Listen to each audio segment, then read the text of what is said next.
Y bien, como sabemos, uno de los elementos centrales de la estrategia de desarrollo económico del Perú en los últimos 20 años ha sido el comercio exterior, la apertura de la economía, una apertura que pretende ser, digamos, lo más amplia posible y, por lo tanto, la integración plena del Perú al mundo, no solamente en comercio, también en inversiones y todo lo demás, a fin de potenciar en la máxima posibilidad nuestras ventajas comparativas, competitivas, etcétera. Bueno, estamos ahora con Magali Silva, la ministra de Comercio Exterior, que es el Ministerio de Comercio Exterior y Turismo, que es el ministerio que precisamente administra y promueve el desarrollo de esta apertura económica. Ministra, ¿cómo está? ¿Qué tal? Buenas noches. Jaime, ¿Qué tal? Estás? Bueno, usted ha estado en una gira hace unos días en los países de la Alianza del Pacífico, ¿no? Así es. Que entiendo que fue una gira agotadora porque han estado en todos los 4 países, digamos, sin dormir prácticamente. ¿Cómo fue eso? ¿Fue buena la gira? ¿Tuvo resultados? Bueno, extraordinaria. La verdad que nos han recibido con los brazos abiertos. Empezamos en Santiago. Tuvimos una sala llena, incluso rebasó la capacidad de la que habíamos planificado, más de 250 espacios, en donde hay una expectativa enorme en lo que puede significar la Alianza del Pacífico para los 4 países que la formamos. Del resultado que yo veo, digamos, resultados concretos, traigo 3 inversiones concretas de mexicanos en el Perú, en el sector turismo.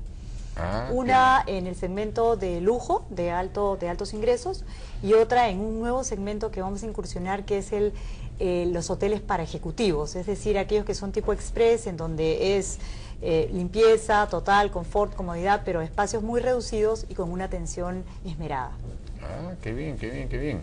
Bueno, pero en estas, lo que ustedes iban a vender era un roadshow del Perú, ¿no es cierto? Efectivamente, en el marco con InPerú, dentro de las labores que realiza InPerú, siempre se acompañan funcionarios del gobierno, y en esta oportunidad me tocó a mí presidir la delegación del gobierno peruano, y iniciamos las 3 giras con una presentación en la bolsa, con el toque de martillo, con el lanzamiento en el marco del MILA, y además que México se está incorporando en este primer trimestre de 2014 que viene. Hay que dar este impulso y esa señal de que no solamente es el esfuerzo del sector privado, porque viajamos con 60 empresarios peruanos, principalmente el sector financiero, pero también el apoyo que le está dando el gobierno al más alto nivel. Y bueno, ahí se planteó también que la posibilidad de hacer roadshows de los 4 países de la Alianza del Pacífico, ¿no? Roadshows conjuntos, digamos, ya no acá, sino, digamos, no sé, en Asia, en Europa. Y ya lo hemos hecho, por ejemplo, en Nueva York. Tuvimos un encuentro empresarial al que asistió también el presidente, en donde se trató justamente eso, de dar un mensaje. Hemos hecho un video promocional ya en el campo turístico, compartiendo las fortalezas de cada una de las 4 economías, ¿no? Es un video muy bonito que muestra países de cultura milenaria como el Perú, como México, ¿no? Países que tenemos una biodiversidad, Colombia, México, Perú, y Chile en lo que es turismo de aventura. Entonces creo que es una muy buena combinación y ha tenido, como decía, muy buena acogida. Y para lo que es comercio, exportaciones, ¿tiene sentido un roadshow conjunto? ¿Tiene sentido que los 4 países vayan juntos o integren estrategias de comercio exterior? Por supuesto, decididamente tiene todo el sentido del mundo, porque empezando podemos ser países complementarios, ¿no? Y además lo bueno es que como estamos en distintas ubicaciones en el hemisferio sur y en el hemisferio de América Central, tenemos distintas ventanas de producción. Entonces podemos ir, por ejemplo, o sea, México también produce paltas, el Perú también produce paltas, Chile muy poco, pero podemos tener un año completo de producción de paltas para vender a Indonesia, por ejemplo. Claro, de acuerdo, interesante. Y digamos, esas distintas complementariedades, me imagino que se están identificando para articularlas en una estrategia conjunta, o no se está trabajando eso. No, ¿sí? de hecho que sí. Además, en la Alianza del Pacífico nosotros 2 años y medio venimos trabajando, y es un esfuerzo de integración político, económico y financiera, donde ya se ha logrado la libre circulación de personas, la eliminación de visas, permisos para hombres de negocios por espacio de 180 días, no se necesita. Se ha logrado ya también el libre comercio, prácticamente hemos liberalizado el 95% del universo arancelario de todos los países, y nos faltaba este impulso del movimiento de capitales, que lo estamos logrando a través de la consolidación de las bolsas. De las bolsas. Que hasta ahora no termina de articularse, bueno, ¿no? en realidad ha sido un problema operativo, ¿no? Siempre uno tiene que estar, digamos, en línea, los procesos informáticos, y eso ha demorado un tiempo adicional que se estaría logrando en este primer trimestre del año. Qué bien. Ahora, veo que recién se va a firmar el acuerdo de la Alianza del Pacífico, es decir, hemos estado avanzando, no sé en qué, pero recién se va a firmar el acuerdo. No, sí, lo que pasa es que hay un tiempo en el que se reúnen los equipos negociadores, ¿no? Y hay, obviamente, cada país tiene sus sensibilidades, y luego esto ya se pasó esta etapa. Estamos en la etapa de la revisión de los textos legales. Entonces, los abogados pues tienen que revisar minuciosamente, esto ha demorado un par de semanas, y estamos planificando que para el próximo año, Dios mediante, en febrero, se pudiera estar llegando ya a la firma final. Y luego viene la aprobación en cada uno de los congresos. Así es. O sea que ya es la consolidación total del tema. Así es. Ahora, digamos, es tan atractiva la Alianza del Pacífico, porque integra además economías homogéneas, que quieren integrarse cada vez más, que hay otros países que quieren incorporarse a la Alianza del Pacífico. ¿Se van a incorporar nuevos países? Bueno, es una buena noticia que tengamos 25 observadores, ¿no? Hace un par de meses teníamos 20, se han sumado 5, entre los más importantes, digamos, por tamaño de sus economías está Canadá y Reino Unido. España también está, digamos, en este grupo de observadores. Será la Alianza del Atlántico, pues eso ya no tiene nada que ver. Bueno, eso habían mencionado algunos presidentes, efectivamente. Esto nació como una iniciativa del Pacífico. Entonces, creemos que todavía debemos consolidarnos entre los 4. De acuerdo. En esos 25 hay 2 países que están más avanzados, que es Costa Rica y Panamá, porque fueron los primeros esos sí son del Pacífico, además. Esos sí son del Pacífico y son los primeros que se sumaron a la solicitud de incorporarse, ¿no? Entonces, y tienen modelos homogéneos con el Pacífico. Exactamente, de acuerdo. exactamente. Eso es interesante. ¿Eso podrían eventualmente incorporarse el próximo año quizás? No, hay que señalar que dentro de la Alianza del Pacífico nosotros tenemos un comité consultivo que aprueba necesariamente, digamos, después de que pasen los requisitos, y eso es, digamos, potestad de este Consejo.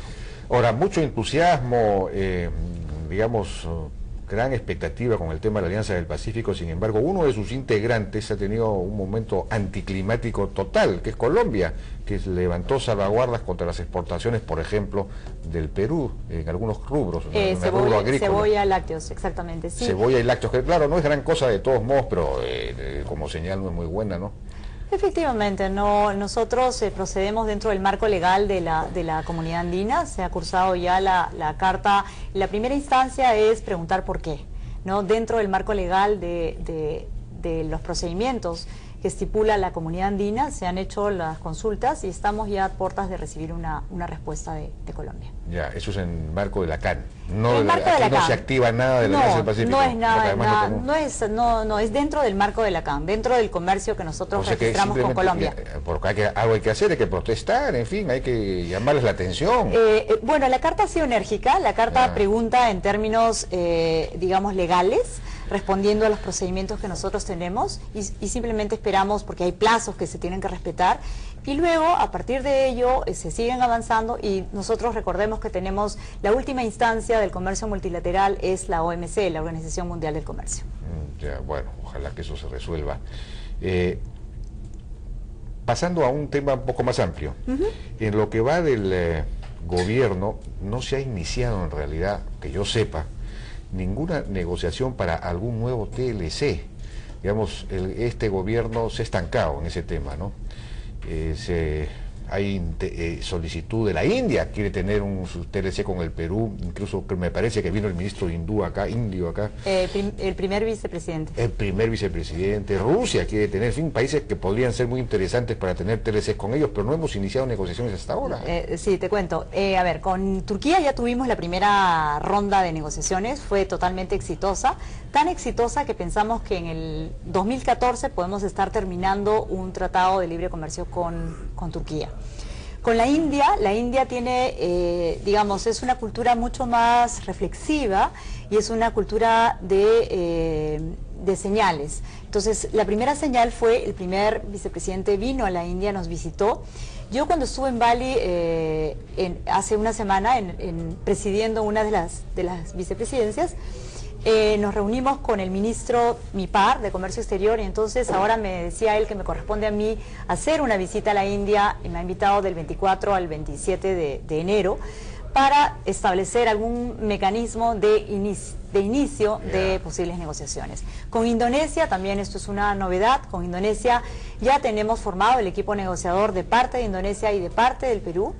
Y tenemos dos buenas señales del Perú en Indonesia, que es la apertura de una oficina comercial y el encargo del presidente de abrir un centro de distribución. Este centro de distribución, como Indonesia está ubicada al medio del sudeste asiático, permitiría a las micro y a las pequeñas empresas tener un lugar de, justamente como su nombre lo indica, de distribución, de acumulación de stocks, exactamente, para repartir y vender pues productos tan distintos como desde pescado hasta pisco, por ejemplo. ¿Pero a la India va a viajar?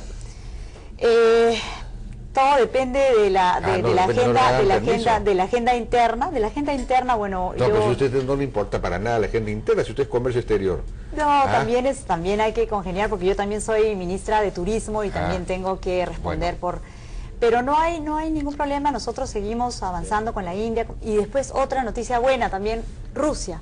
El ministro ruso pidió una cita conmigo en el marco de la negociación de la OMC y estuvo de lo más dispuesto de iniciar, y eso es un mercado muy importante para nosotros por la alpaca, ¿no? O sea, claro, los rusos mueren por la alpaca, por la vicuña, y entonces podemos tener un mercado amplísimo de exportación de prendas de alpaca. De acuerdo. Bueno, tenemos que ir a una pausa, pero antes el tema al que quería pasar ahora es el asunto de las importaciones chinas, que es todo un tema polémico. Regresamos después de una pausa.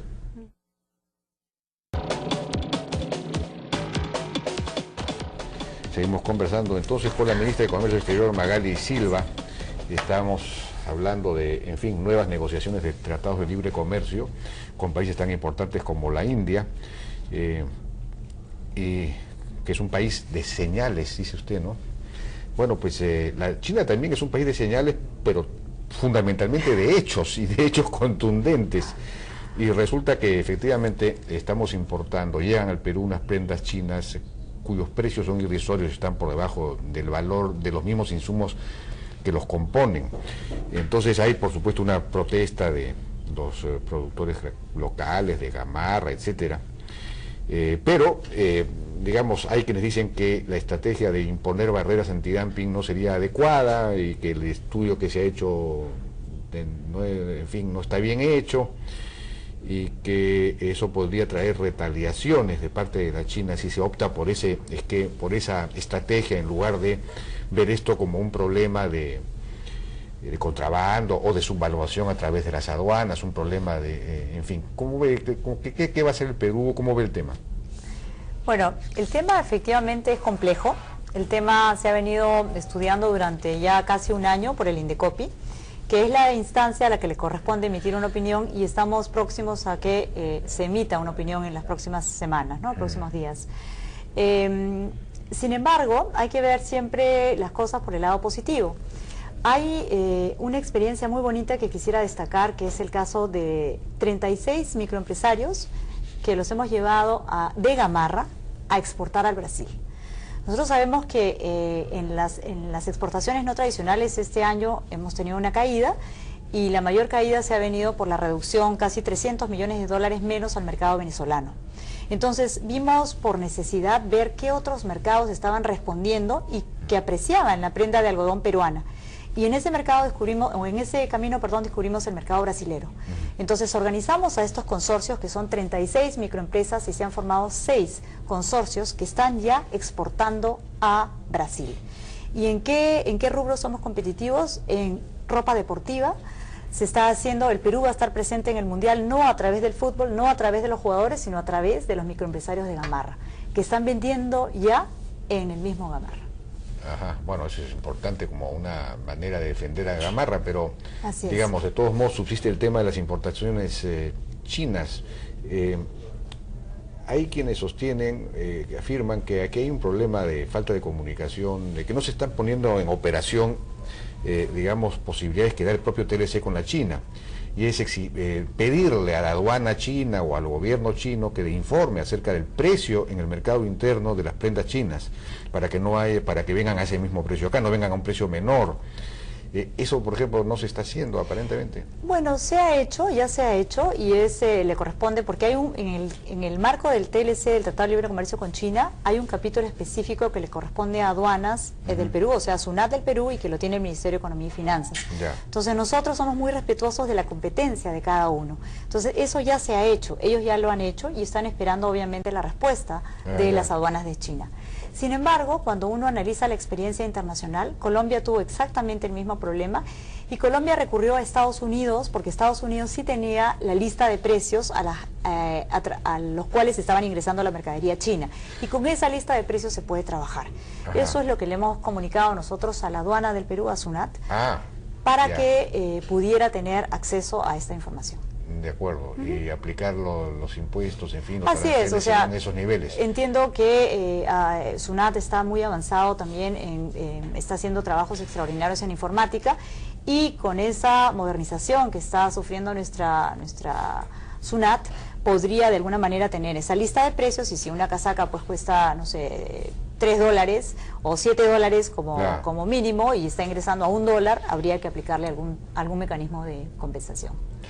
Bueno, pero la gente de COMEX sostiene que esa es la vía correcta, en lugar de aplicar un derecho antidumping sobre la base de una investigación que dicen ellos es cuestionable, que la OMC no lo aceptaría y que China podría hacer retaliaciones sobre esto. ¿Cómo ves el problema? Bueno, entiendo que el Indecopi, una primera metodología que ellos utilizaron era por el tema del tiempo, haber cogido todas las más de 276 partidas que componen el capítulo de textil y confecciones y habría hecho un precio promedio. Sin embargo, en los últimos meses, el Indecopi ha trabajado específicamente en cada una de esas partidas arancelarias. Sin embargo, no conozco el resultado final, con lo cual no podría yo adelantar, digamos, ningún comentario, ¿no? Bueno, que ojalá que no pase nada, pero bueno, vamos a una pausa, regresamos.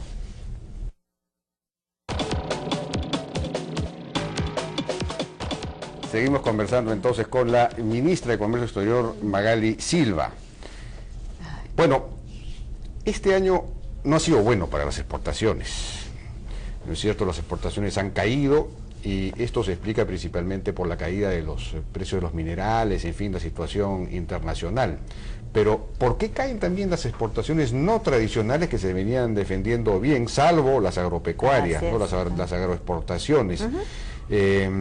¿Cómo hacemos para darle más, digamos, hay un problema no sé, de competitividad, ¿no es cierto? Necesitamos darle más competitividad en general al país para reforzar nuestra capacidad exportadora, porque veníamos creciendo a tasas muy altas en exportaciones no tradicionales.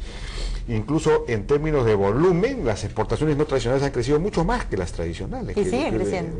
No sé si sí, volumen, bueno, en volumen sí, pues. Sí, volumen, entonces, sí. en teoría, estamos yendo a una diversificación cada vez mayor, pese a que se dice que eso no es así, que estamos en un modelo primario exportador y todo lo más, pero en realidad estamos diversificándonos cada vez más. Pero esto se ha parado un poco este año, lamentablemente, después de muchos años.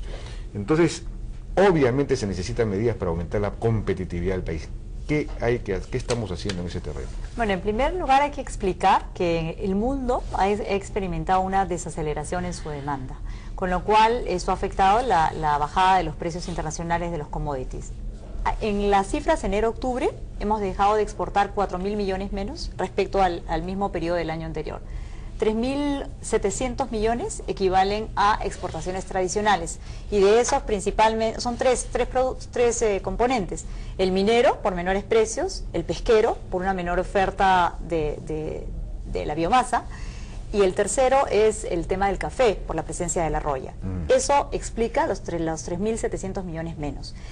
Y en el caso de las exportaciones no tradicionales, solamente son 300 millones menos respecto al enero-octubre, y se explica, como había ya señalado, por menores exportaciones textiles al mercado venezolano. Las exportaciones agropecuarias continuaron creciendo y han subido en $200 millones aproximadamente respecto al similar periodo del año anterior.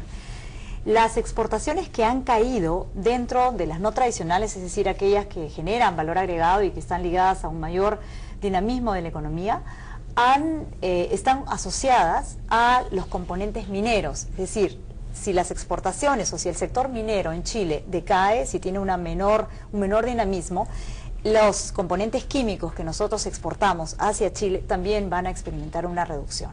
Entonces, esto hay que señalar que esta es una explicación de lo que ha pasado. No estoy negando que tengamos que seguir trabajando en temas de competitividad porque esa es nuestra labor.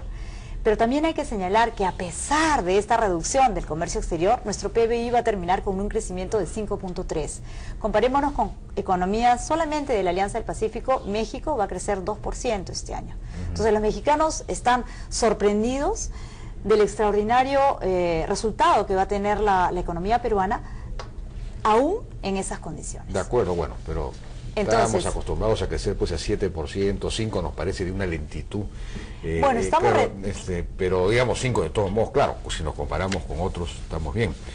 Pero deberíamos compararnos con lo que nosotros mismos queremos o lo que hemos podido ser, ¿no? Sin duda, sin duda. Lo único, yo solamente estaba explicando que a veces somos muy duros con nosotros mismos. Y entonces lo que yo quería rescatar es que a pesar de esta desaceleración, el Perú está creciendo y el Perú está trayendo capitales externos. Y en ese sentido, nosotros para el próximo año vemos una recuperación de nuestras exportaciones y seguiremos avanzando en temas de competitividad. Pero, por ejemplo, las carreteras son un desastre. Entonces, cada vez es más caro para un exportador que tiene que salir además por el Callao, porque es casi el único puerto de exportación. Hasta ahora no salen las concesiones de los otros puertos para que, en fin, haya más vías de salida y de entrada. Entonces, todos tienen que venir al Callao y tienen que venir por la carretera panamericana o por la carretera central. La carretera panamericana en doble pista llega solo hasta Chincha, no pasa de Chincha. Y atravesar Chincha ya demora media hora. Sí, y entonces un agroexportador, un exportador textil que tiene su fábrica en Chincha se demora pues en Ica, digamos. Hay que romper todos esos cuellos de botella que son y eso está muy demorado. La carretera, es imposible que en el gobierno se firme la adenda que le permita al concesionario llevar la carretera hasta Ica. Hace años que se pide eso y nadie la quiere firmar. No sé qué pasa.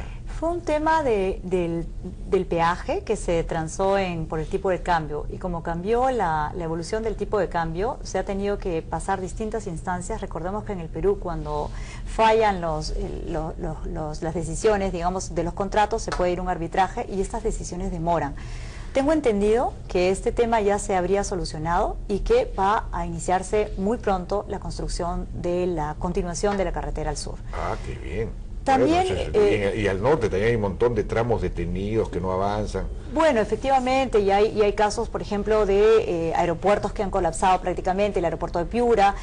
Hemos ya desenredado un cuello de botella para proseguir con la modernización de Talara, de manera que descongestione momentáneamente cuando esté inaugurado la modernización del aeropuerto de Talara, que ocurriría en 3 meses, descongestionaría el aeropuerto de Piura de manera que se puedan iniciar los trabajos de ampliación del aeropuerto de Piura. Además, en el tema de carreteras, aeropuertos, está ya fechas fijas de proinversión para el lanzamiento de las convocatorias a la construcción de la ampliación, por ejemplo, del Jorge Chávez, de la construcción del aeropuerto de Chincheros, de la continuación de la construcción de carreteras. Pero una medida que se reclama, precisamente para facilitar, porque el Callao, digamos, ha habido inversión en el puerto mismo, entonces se ha modernizado, eso está bien, pero el acceso al Callao, entonces hace que los camiones se demoren días a veces antes de poder ingresar o salir, y esto se aliviaría mucho con el cabotaje, con lo que llaman la carretera azul, es decir, que además es mucho más barato transportar por el volumen, por mar que por tierra. Y entonces no nos ahorraríamos, muchos camiones no tendrían que llegar pues al Callao, sino simplemente vendría por mar todo esto.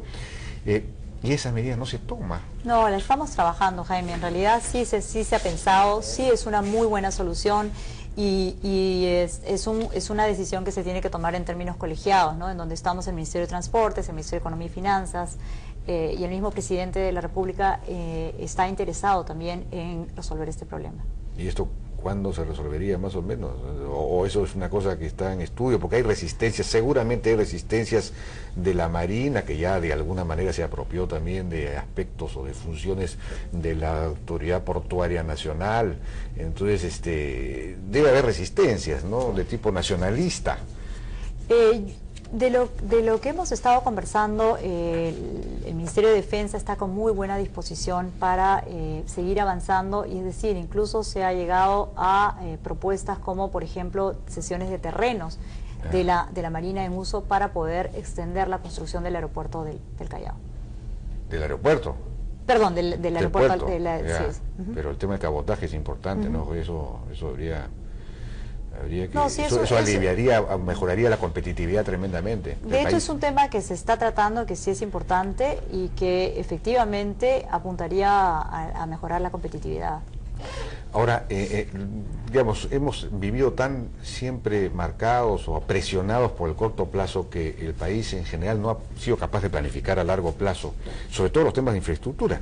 Por ejemplo, en el Callao, hablando nuevamente del Callao, el otro día Juan de Dios Olaechea planteaba acá que lo que debería hacerse es construir 3 extrapuertos, o puertos secos o extrapuertos, uno al norte de Lima, otro al sur de Lima y otro en Huachipa, o en fin, en el este, para que los camiones no tengan que atravesar toda la ciudad y llegar al puerto, sino llegan a ese puerto, digamos, uno que estuviese, que puedo decir, en Durín o por ahí, y otro y esos estarían conectados por ferrocarril, un ferrocarril rápido, entonces una cosa mucho más funcional.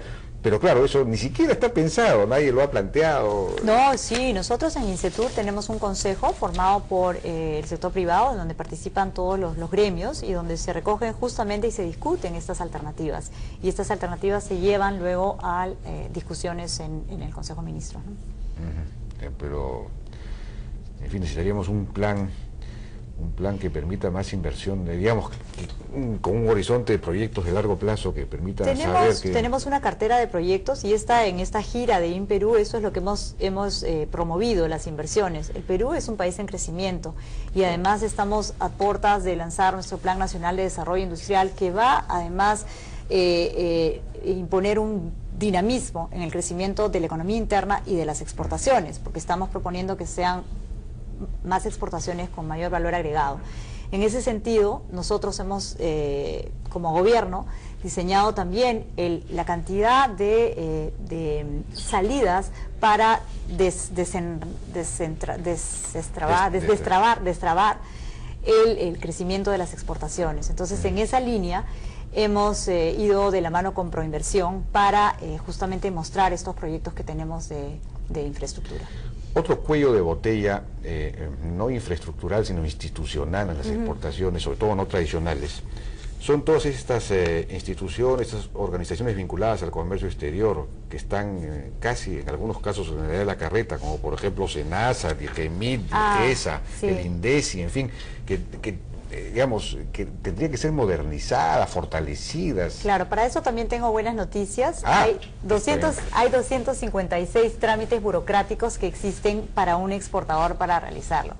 150 de ellos ya están incorporados dentro de nuestra ventanilla única de comercio exterior. Eso ha permitido al país reducciones de costos de 25 millones de dólares. Para el año 2014 estamos incorporando la totalidad de esos trámites. Tener todo en línea, nos va a permitir justamente identificar dónde están esos cuellos de botella. Por ejemplo, si cualquier institución tiene dentro de su texto único de procedimientos administrativos que debiera demorarse 48 horas para emitir ese permiso, en este sistema va a aparecer un semáforo rojo en el cual ya estamos pues en 2 días y 15 horas. Con lo cual va a poder identificar inmediatamente el problema y va a poder corregirlo y solucionarlo de inmediato.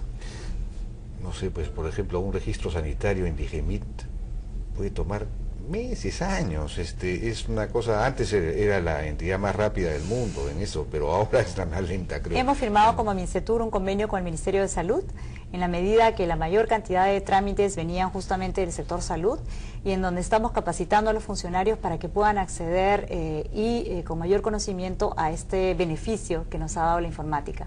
Y ello también nos ha permitido concursar a nivel internacional para fondos de la cooperación coreana para poder, en el más corto plazo, poder brindar este servicio electrónico a las micro y las pequeñas empresas. Ya, bueno, eso está bien.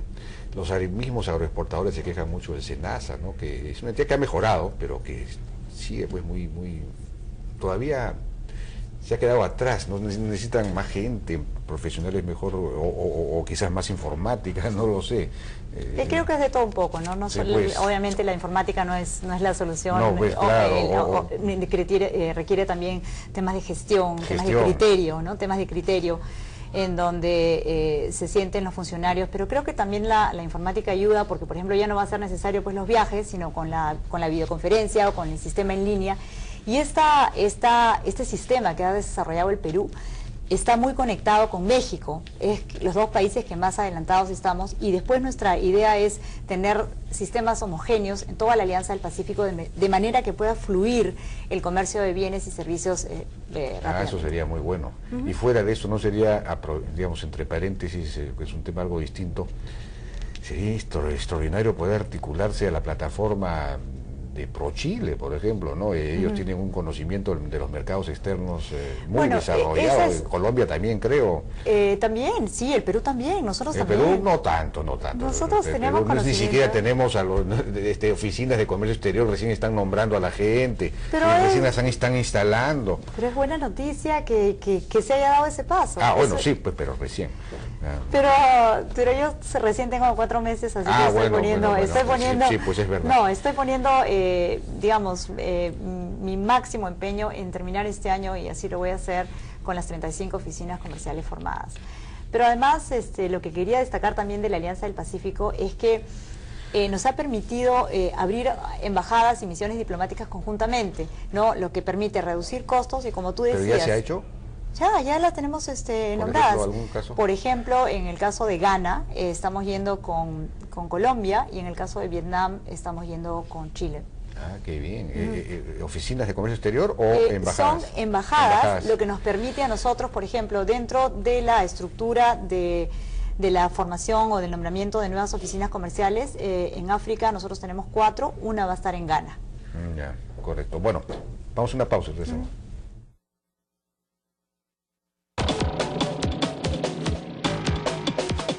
Seguimos conversando con Magali Silva, ministra de Comercio Exterior. Bueno, antes de pasar a otro último tema, en el asunto de la competitividad de nuestras exportaciones, del país en general, está el tema de la rigidez laboral. Tenemos una de las legislaciones más rígidas del mundo, con los costos no salariales del trabajo más altos.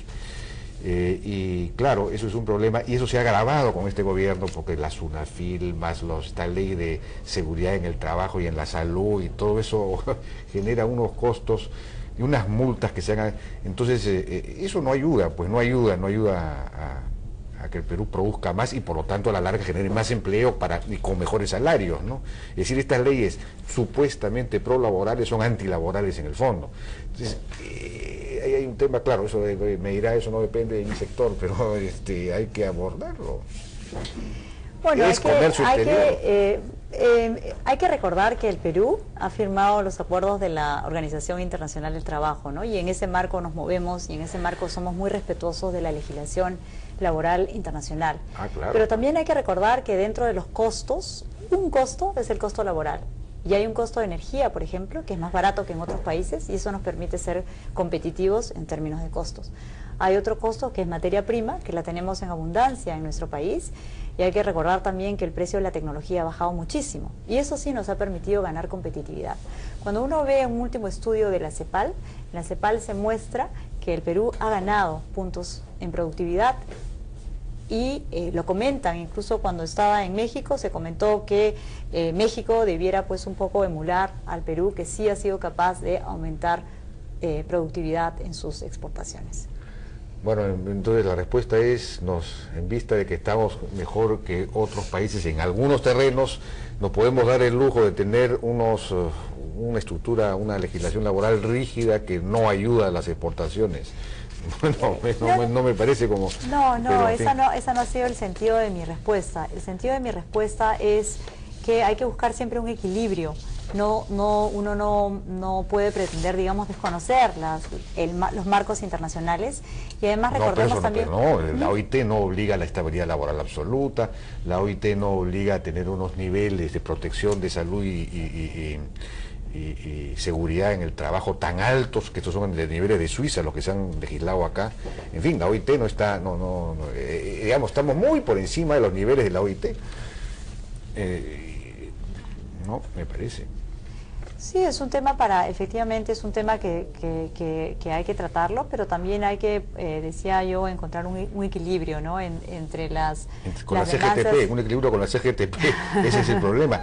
Hay que convencer a la CGTP que le conviene, digamos, flexibilizar, porque tendría mucha más gente, mucho más trabajadores a los cuales representar, mejor pagados. Pero en fin, es un asunto complicado. El otro tema, por supuesto, son los transgénicos, ¿no? Con los que, como nos hemos autoimpuesto la imposibilidad de trabajar con transgénicos, una moratoria de 10 años, esto está afectando la competitividad del algodón, del maíz, etcétera, ¿no? Y el algodón peruano, pero en fin, esto tampoco vamos a hacer nada, o sea que por el momento, por lo menos... Bueno, son temas estructurales, en realidad son temas que corresponden, obviamente no a un solo gobierno, son decisiones que se toman, pero también hay que recordar que se toma en aras de preservar nuestra biodiversidad, que por otro lado hay que cuidarla, ¿no? Pero bueno, en realidad no afectaría para nada la biodiversidad, según muchos expertos. Pero el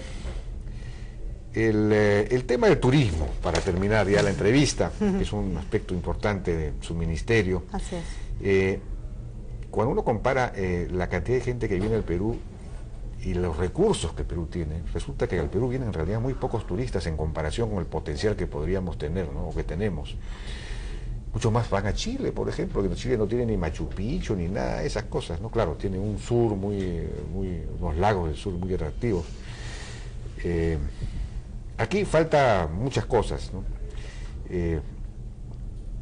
¿Qué hacer? Claro, mucho de eso ha pasado a manos de los gobiernos regionales, entonces el ministerio no tiene capacidad de actuar. Hay muchas cosas que se pueden hacer y las estamos haciendo. Nuestra meta es llegar a 4 millones de turistas. Este año vamos a acabar con 3.200.000. En octubre, solo en octubre, han entrado al Perú más de 270.000 turistas. Principalmente de América Latina, pero también de países nórdicos, europeos, y de Estados Unidos.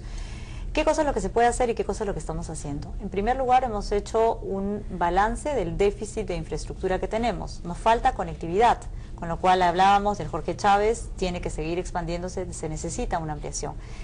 Hemos identificado en el marco de la Alianza del Pacífico hasta 15 rutas nuevas que podemos estar haciendo para ya no pasar por Lima, sino hacer directamente, por ejemplo, un Chiclayo-Cancún.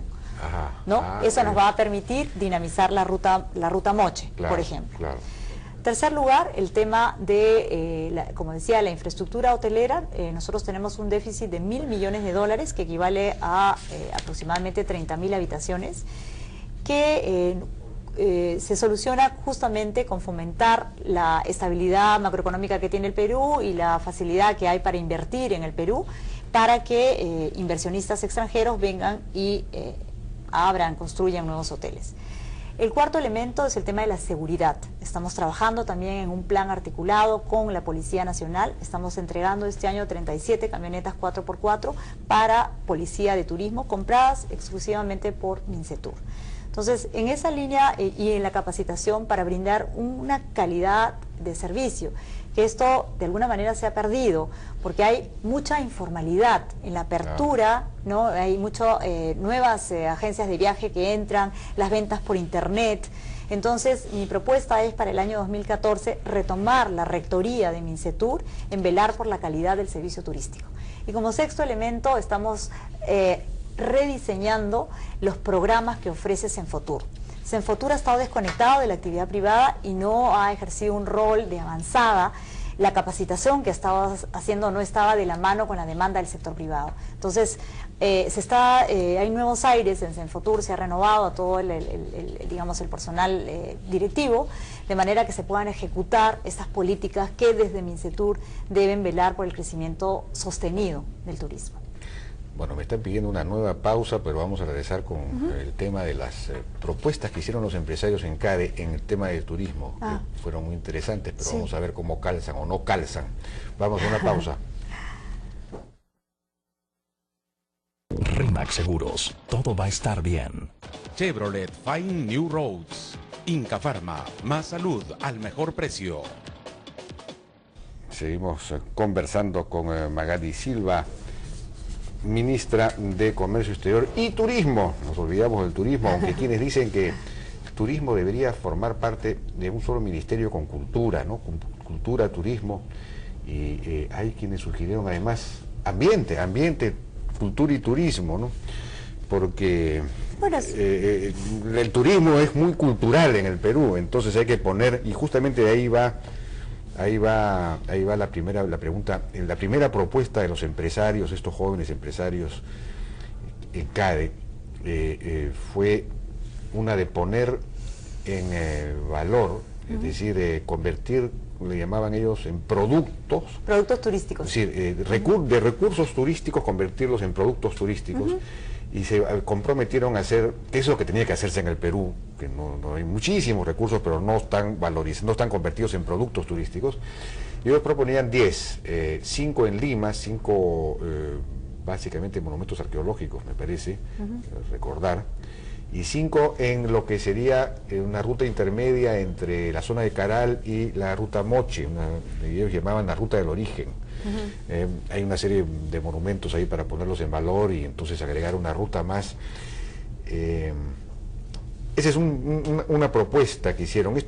Hicieron un par de propuestas más muy interesantes. Una que tenía que ver con Machu Picchu, cambiar digamos, el sistema de acceso a Machu Picchu. Claro, hacer 2 entradas y 4 entradas, creo, y ampliar el radio de visita para permitir que entre más gente, etcétera. En fin, son propuestas que me parecieron muy interesantes. ¿Cómo las vio el ministerio? Muy buenas, todas muy buenas. Siempre es refrescante escuchar y el interés además que existe en el sector privado, porque además yo trabajo de la mano con ellos, ¿no? Trabajamos en una mesa justamente el tema del recinto ferial para hacerlo en una porción pequeña del Parque de las Leyendas. Claro, Lima, recordemos que va a ser, pues, está ahorita en el ojo del público, es una ciudad de mega eventos y tenemos que prepararnos para ello. ¿Y ese proyecto se va a llevar a cabo, el recinto ferial? Por supuesto, claro, sí, hemos trabajado, hemos hecho un diseño muy moderno, está muy bien ubicado, además... en el Parque de las Leyendas, ¿no? En el Parque de las Leyendas, sí, con salida a la avenida Ribagüero, y va a permitir las, digamos, ferias, exhibiciones tecnológicas de bienes de capital. Está al frente de la Católica, con lo cual se puede hacer un clúster, ¿no es cierto? Y una perfecta articulación entre academia y entre tecnología o entre industria. Está muy cerca San Marcos también. Cerca San Marcos también. Por el otro lado, decía, la Católica lo tiene solamente cruzando la pista. Entonces, eso es una línea de trabajo. La otra línea de trabajo es la que se había mencionado en Machu Picchu. En Machu Picchu lo que tenemos que hacer es aumentar las entradas y salidas de manera que haya una libre circulación. Machu Picchu no necesariamente tiene que tener un límite de 2.500 visitantes por día, sino esos 2.500 visitantes deben ser en toda la fortaleza en un momento dado.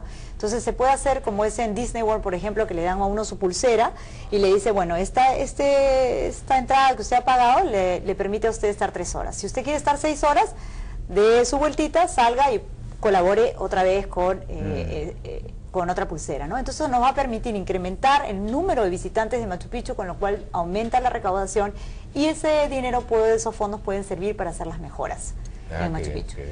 Después el tema de la ruta de Caral, sí, efectivamente, se está trabajando. Nosotros tenemos en el Ministerio un producto muy bueno que se llama, justamente, que es la metodología japonesa, que es One Village, One Product, un producto, ¿cómo es un pueblo, un producto, exactamente. Y en ello, por ejemplo, hay el ejemplo de Cayahuanca. Cayahuanca está a 50 kilómetros de Lima, y produce una chirimoya de una excelente calidad. Entonces, en Cayahuanca nosotros hemos hecho la reconversión de este pueblo para poderlo poner en valor. Hemos tenido que agenciar la construcción de una carretera. El presidente regional se comprometió, construyó la carretera y ahora estamos terminando otra carretera que es desde la carretera central hacia la vía que nos lleva a Cayahuanca. Con este ejemplo lo que quiero decir es que en Cayahuanca hay una serie de restos arqueológicos que están identificados por los pobladores del lugar, pero que no han sido puestos en valor. Claro. Entonces, esto permitiría muy cerca de Lima incrementar el turismo y encontrar sol todo el año. O el Capañán también, ¿no? El camino del Inca, en fin. Así es.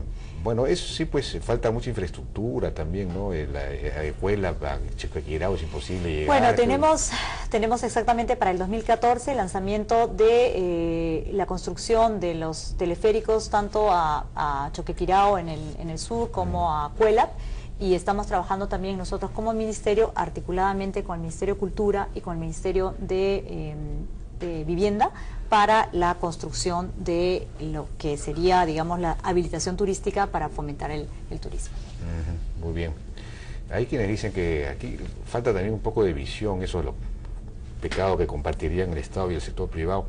Por ejemplo, las líneas de Nazca, pues debería haber quizá globos aerostáticos en lugar de estas avionetas que uno no sabe si se van a caer o no. Bueno, un accidente también de globo aerostático, ¿te acuerdas? ¿Sí? En Nazca hace ¿Sí? un par de meses, claro. ¿Ah, sí? ¿En Nazca? Sí, en Nazca. Entonces retiro mis palabras. Bueno, en fin, es todo un sector muy, muy interesante que todavía hay que desarrollarlo y tiene que ver también con el asunto de infraestructura. Ministra, muchas gracias por su participación en la hora N. Gracias. La hemos explotado a la ministra durante una hora entera, pero en fin, es un tema que nosotros no estábamos tocando mucho en el programa y es muy importante para el país, porque el país se ha desarrollado en los últimos 20 años gracias precisamente a su apertura al comercio exterior y a su integración al mundo. Y eso es vital y eso tenemos que cada vez más incrementar la competitividad del país para que esto se desarrolle más y mayor cantidad de peruanos puedan salir adelante. Bien, nos despedimos, ¿no es cierto?, de todos ustedes. Muchas gracias. Buenas noches.